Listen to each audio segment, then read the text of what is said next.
vamos a seguir hablando de economía y de dólares en este caso, para dar cuenta del impacto que ha tenido una noticia viralizada, una fake news, supimos después en las redes sociales, en WhatsApp concretamente, el falso viral del corralito encubierto que generó una corrida y los ahorristas sacaron millones de dólares de los bancos. Bueno, ¿cuál fue el impacto? ¿Qué pasa además con las reservas del Central y la posibilidad de devaluación? De todo eso vamos a hablar con nuestra economista amiga. Le damos la bienvenida a la licenciada Antonella Gerbaji. Muy buenas tardes, Antonella, ¿cómo te va? Buenas tardes, Marina, ¿cómo estás? Muy bien, por acá, cerrando ya la semana, por supuesto, con la economía en la agenda. Y en el día de hoy vamos a hablar, bueno, de este viral que se estuvo compartiendo en las redes sociales, en WhatsApp, y que ha tenido un impacto real en la economía. Contanos un poquito de qué se trata.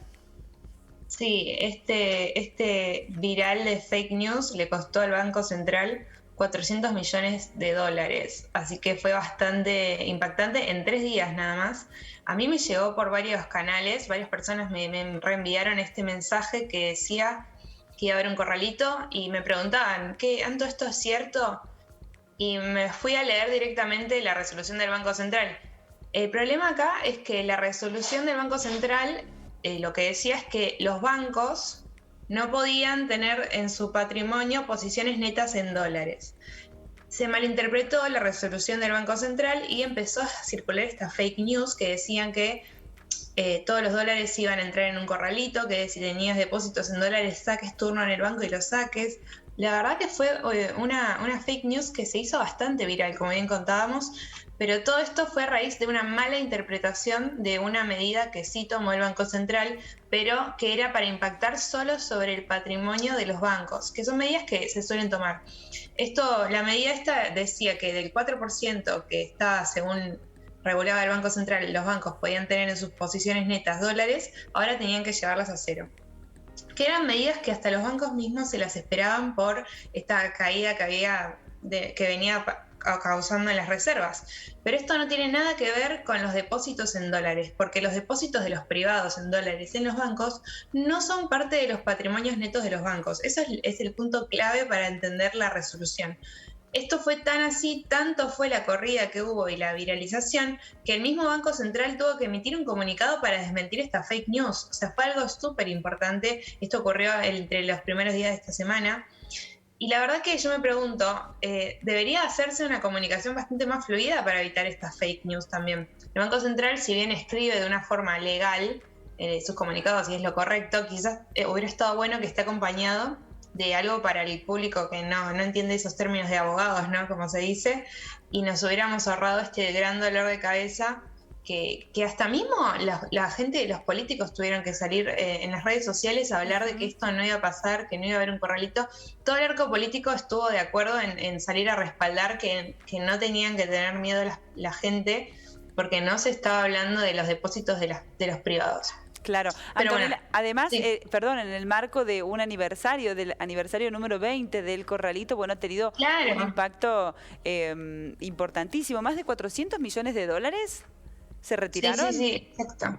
400 millones en 3 días. En sí, a nosotros nos parece un número enorme, pero si lo ponemos en perspectiva con la cantidad de depósitos que tiene el sistema argentino en dólares, que son 16 mil millones, no es tanto. Pero en sí fue bastante. 400 millones en sí no es poco. O sea, es un número bastante importante que se fue del mercado de lo que son los bancos privados. Pero justo lo que te iba a contar, Marina, es que todos los economistas de cualquier color político y todos los políticos en sí coinciden en que el sistema financiero argentino aprendió de lo que le pasó hace 20 años, que es el corralito.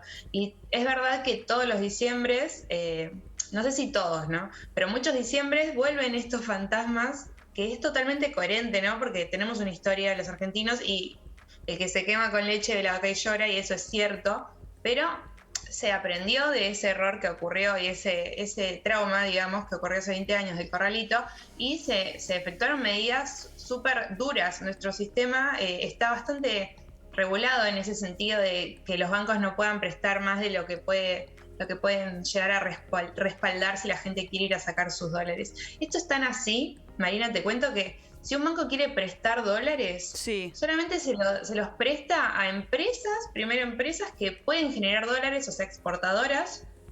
Y eso también juega a favor y en contra, porque nuestro mercado no se caracteriza por prestar dólares. Entonces no habría casi ningún riesgo de corrida bancaria en dólares. Y eso puede ser bueno o malo también, porque no hay préstamos, entonces si las empresas necesitan dólares, no pueden recurrir, y no son exportadoras, no pueden recurrir al mercado argentino, sino que se tienen que endeudar en el exterior, porque nuestro mercado es bastante rígido con respecto a prestar dólares, y es correcto porque los argentinos tenemos ese trauma, ese miedo de lo que pasó, que es totalmente lógico, y no queremos volver a que esto ocurra, entonces realmente se aprendió de eso. Y eso hubo un consenso bastante grande de todos los economistas y políticos con respecto a respaldar que no iba a haber una corrida. Entonces eso parece que después del miércoles ya se calmó y no hubo más retiros así masivos de dólares. Pero otra cosa que también asustó es que todo este anuncio se dio en un contexto de caída de reservas y también lo que contábamos el viernes pasado de las restricciones de las cuotas en pasajes. Claro. Entonces es normal que la gente se asuste, es totalmente lógico si uno lo piensa, pero bueno, para llevar un poco de calma para ese lado. Y si vamos a ver qué está pasando con los dólares, tenemos que pensar y volver a escuchar lo que dijo Miguel Pese, que es el presidente del Banco Central, que estuvo diciendo que iba a empezar a acelerar el ritmo de las devaluaciones que venían ocurriendo en este año. Este año, todos los meses, hubo unas devaluaciones así de 1 peso por mes, siempre hablando del tipo de cambio oficial. Y siempre, hasta diciembre, desde enero, estuvieron por debajo del ritmo de la inflación. Entonces, en este año hubo una apreciación del tipo de cambio real. Esto significa que se devaluó menos de lo que fue la inflación. Bien. Y en esta semana, Miguel Ángel Pese, que es el presidente, dijo, bueno, vamos a cambiar la política monetaria que estamos teniendo porque el central arrancó y terminó el año sin acumular ninguna reserva, digamos. No, a pesar de la cosecha, que fue bastante buena, no es que pudo aumentar la cantidad de dólares que tenía. Y es más, en este último tiempo viene teniendo cada vez menos reservas porque se le están yendo, porque el tipo de cambio quizás no estaría siendo el correcto, debido a esta apreciación que te estaba contando. Entonces lo que dijo este funcionario, el presidente del Banco Central, es que a partir de esta semana, lo que se llama crawling peg iba a empezar a acelerarse. Esto quiere decir que las devaluaciones ya no van a ser de 1 peso por mes, sino que van a ir acompañando el ritmo de la inflación, que viene siendo de un 3,5 hace 2 meses. Entonces, diciembre se espera una devaluación más grande y esto va a empezar a, quizás, el tipo de cambio empezar a subir más rápidamente que lo venía haciendo hasta hoy. El dólar. Eso es, claro, el dólar. El dólar va a empezar a subir más rápido de lo que estaba subiendo desde enero hasta noviembre, que el tipo de cambio oficial se venía así subiendo 1 peso. Esto también es ¿por qué? ¿Por qué está pasando? Porque la brecha cambiaria, que es la diferencia entre el dólar blue y el dólar oficial, se viene agrandando de una forma bastante alarmante. Entonces, uno tiene bastantes formas de cerrar la brecha. Por un lado, se cerró el cepo, ¿no? Pero en realidad, si tenemos 2 precios, el que está más bajo puede subir o el que está más arriba puede bajar. Se intenta, mediante venta de dólares del Banco Central, hacer que el blue baje y los dólares financieros bajen, pero también se tiene que hacer que el tipo de cambio oficial suba un poco. Eso es lo que se estaría esperando para cerrar la brecha, según Miguel Ángel Pese. Así que el dólar estos meses va a empezar a subir más rápido que lo que venía haciendo hasta hoy. Bueno. Eso es más o menos la conclusión. Bueno, vamos a estar en un próximo encuentro evaluando seguramente el impacto de esta devaluación y de esta suba del dólar, porque sin duda lo tiene en la economía, sí, en la producción y demás. Antonella, muchísimas gracias por el contacto, por visitarnos como cada viernes y nos reencontramos la semana que viene. Dale, Marina, un beso. Un abrazo.